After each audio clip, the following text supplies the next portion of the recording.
നമസ്തേ. ഇന്ന് നാം ചർച്ചയ്ക്കെടുത്തിരിക്കുന്ന വിഷയം തൊട്ടാൽ പൊള്ളുന്ന, അതുകൊണ്ട് തന്നെ ആരും തൊടാൻ മടിക്കുന്ന, അങ്ങേയറ്റം സ്ഫോടനാത്മകമായ ശേഷിയുള്ള ഒന്നാണ്. എന്താണ് അങ്ങനെ പറയാൻ കാരണം? ഈ വിഷയത്തെ വിമർശിക്കാൻ ആരും തന്നെ ധൈര്യപ്പെടുന്നില്ല.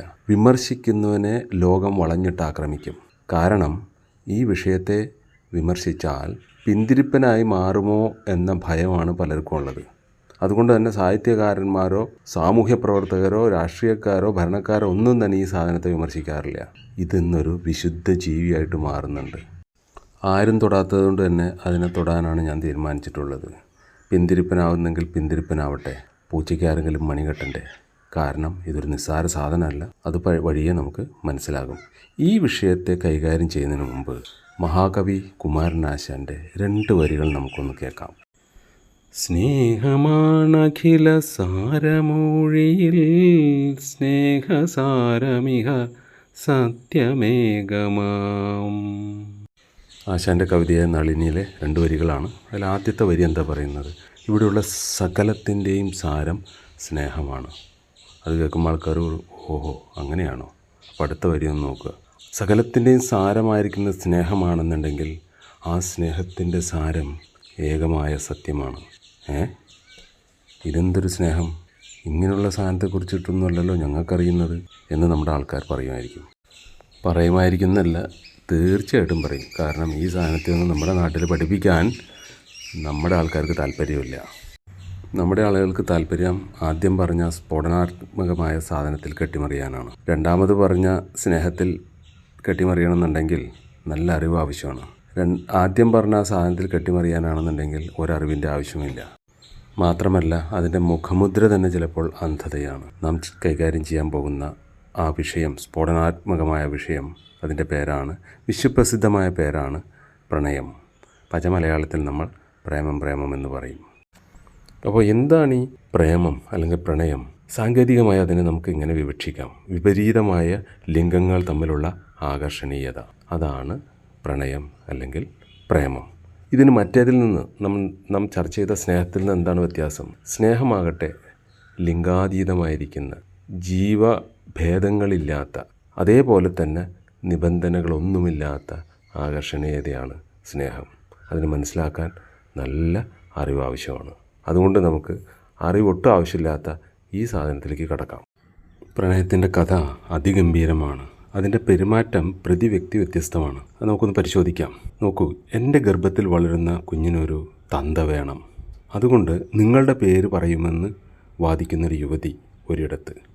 മറ്റൊരിടത്താവട്ടെ, നീ ചുമക്കുന്നത് എൻ്റെ കുഞ്ഞിൻ്റെ ഗർഭമാണ്, അതിനെ വല്ലവൻ്റെയും തലയിൽ കെട്ടിവെക്കാൻ ഞാൻ സമ്മതിക്കില്ല, അത് എൻ്റേതായി തന്നെ അറിയപ്പെടണം എന്ന് വാദിക്കുന്ന യുവാവ് മറ്റൊരിടത്ത്. രണ്ടിടത്തും പ്രണയം കാണിച്ച വികൃതികളാണ് വിഷയമായിട്ട് വരുന്നത്. പ്രണയം ആരിൽ എങ്ങനെയൊക്കെ പെരുമാറുമെന്ന് മറ്റൊരാൾക്ക് നിശ്ചയിക്കാനാവാത്ത കാര്യമാണ്. അത് ഇന്നും ഇന്നലെയും തുടങ്ങിയതല്ലെന്ന് നമുക്കറിയാം. സൃഷ്ടിയുടെ ആരംഭത്തിലേ നിലവിൽ വന്നതാകണം. പരസ്പരാകർഷണമെന്ന ആ മാസ്മരിക പ്രതിഭാസമില്ലായിരുന്നെങ്കിൽ ജീവരാശി തന്നെ നിലനിൽക്കുമായിരുന്നോ എന്നത് സംശയമുള്ള കാര്യമാണ്. ഈ പരസ്പരാകർഷണം ചിലപ്പോഴെല്ലാം ഇഴചേർന്നും ഇഴപിരിഞ്ഞും നിലകൊള്ളുന്നു. ഇതിൻ്റെ ഒരിഴയെ നമുക്ക് പ്രേമമെന്ന് വിളിക്കാമെങ്കിൽ മറ്റേ ഇഴയ കാമമാണ്. ഇവ തമ്മിലുള്ള ഇഴചേരലിനും ഇഴപിരിയലിനും ഇടയിലുള്ള അതിലോലമായ അതിർവരമ്പുകളെ നിശ്ചയിക്കുക സാധാരണ നിലയിൽ പ്രയാസമുള്ള കാര്യമാണ്. ഇതിൻ്റെ നില എപ്പോൾ വേണമെങ്കിലും മാറിമറിയാം. അതുകൊണ്ടുണ്ടാകുന്ന പൊല്ലാപ്പുകൾ അനുഭവിക്കുക എന്നത് മനുഷ്യൻ്റെ ഒരു വിധിയായിട്ട് കണക്കാക്കണം. പ്രണയം മുട്ടിടാത്ത മനസ്സുകൾ വിരളമാണല്ലേ. പഠനകാലത്തൊക്കെ പ്രണയിക്കാത്തവരെ കളിയാക്കുന്നവരെ നാം കണ്ടിട്ടുണ്ട്. അതിലോല വികാരമായ പ്രണയം കൈവിട്ടാൽ എവിടെ പോയി ഇടിച്ചു നിൽക്കുമെന്നറിയാത്ത അത്രയും കരുത്താർജിച്ച് കളയും. ചിലപ്പോൾ കണ്ണും മൂക്കുമില്ലാതെ ഉഗ്രപ്രഹരശേഷിയോടെ പെരുമാറുന്ന പ്രണയത്തെ കുട്ടികൾ പലപ്പോഴും ബുദ്ധികൊണ്ടൊരു വരമ്പ് കെട്ടി അതിനുള്ളിലാക്കി സൂക്ഷിക്കാറുണ്ട്. അങ്ങനെ ചെയ്യുന്നവർ പല നിലയിലും വിജയം നേടുന്നത് നാം കണ്ടിട്ടുണ്ട്. ബുദ്ധി കെട്ടിയ വരമ്പിന് കരുത്തില്ലാത്തവർ ചിലപ്പോൾ വേലി ചാടാറുണ്ട്, മതിലും തോടും ചാടി കുഴിയിലാകാറുണ്ട്, ആറും അർണവും ചാടി എങ്ങോ പോയി നശിച്ച് ഇല്ലാതാകുന്ന കഥയും കേട്ടിട്ടുണ്ട്. പ്രണയത്തിൻ്റെ പേരിൽ ധാരാളം ആത്മഹത്യകൾ റിപ്പോർട്ട് ചെയ്യുന്നുണ്ട്. എത്രയെത്ര ദാരുണ സംഭവങ്ങളാണല്ലേ നമ്മുടെ ചുറ്റിലും നടക്കുന്നത്. പ്രണയ പരാജയത്താലോ സംശയങ്ങളാലോ പ്രകോപിതരായി മനുഷ്യ മനസ്സാക്ഷിയെ മരവിപ്പിക്കുന്ന തരത്തിലുള്ള ക്രൂരതയിലേക്ക് മനുഷ്യൻ പോകാറുണ്ട്. പെട്രോൾ ഒഴിച്ച് പ്രണയിനിയെ കത്തിക്കുന്ന കാഴ്ച, ആസിഡും മറ്റും ഒഴിച്ച് വികൃതമാക്കുന്ന കാഴ്ച, കലാപങ്ങളും യുദ്ധങ്ങളും വരെ പ്രണയത്തിൻ്റെ പേരിലുണ്ടായിട്ടുണ്ട്. ലോക ക്ലാസിക്കുകളെല്ലാം ഇത് വളരെ ശ്രദ്ധയോടെ കൈകാര്യം ചെയ്തിട്ടുമുണ്ട്. ദുരന്തങ്ങളും ദുരിതങ്ങളും സൃഷ്ടിച്ച് പ്രണയചരിത്രം അഭംഗുരം അങ്ങനെ ഒഴുകുന്നു, കൂടുതൽ കൂടുതൽ ആളുകളെ തൻ്റെ മായിക പ്രവാഹത്തിലേക്ക് ആകർഷിച്ചുകൊണ്ട്. കണക്കെടുത്താൽ രസകരമായൊരു വസ്തുത നമുക്ക് ബോധ്യപ്പെടും. വിജയിച്ചതിനേക്കാൾ പരാജയപ്പെട്ട പ്രണയങ്ങളാണ് ഈ ലോകത്തിലധികവും. 1:100 എന്നത് ചുരുങ്ങിയ റേഷ്യോയായി നമുക്ക് തോന്നാം.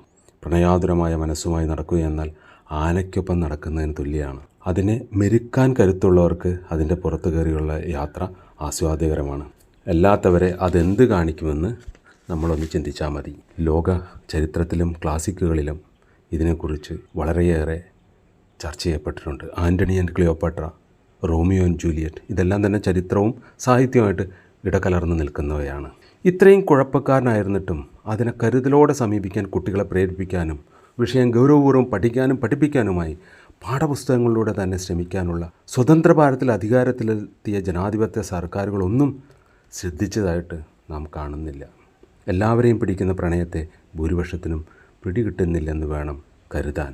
സർക്കാരും വിദ്യാഭ്യാസ വിചക്ഷണരും വരെ ഇക്കാര്യത്തിൽ കണക്കാണ്. അവരിൽ പലരും തന്നെ പ്രണയത്താൽ വലഞ്ഞ് അവശരായി ജനമധ്യത്തിൽ നാണം കെട്ട് നിൽക്കുന്ന കാഴ്ച നാം കാണുന്നുണ്ട്.